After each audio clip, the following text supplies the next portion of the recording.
Gamitin natin si Maribank na dating Cbank sa ating payment transaction for Card payment. gas. So tingnan natin kung magkano yung ma-earn ko ditong rewards. Papakita ko sa inyo after. So guys, ilalagay ko yung mga naging rewards ko dito kay Maribank. Lalagay ko dyan.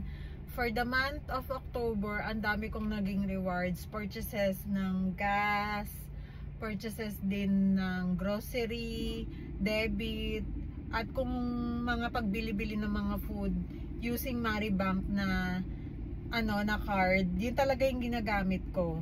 So ayun guys, kaya ito talaga lagi kong dala. Dati siyang Cbank pero ngayon Maribank na siya. Sulit talaga to kasi lahat ng purchases, transactions mo na ito ang gagamitin mo, nag-earn ka ng points. So yun yung maganda kay Maribank.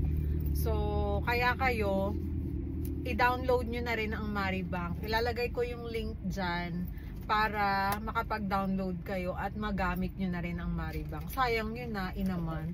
'Di ba? Ang laki na rin ng aking rewards. So yun, biyahe muna mga Mimazor. Bye!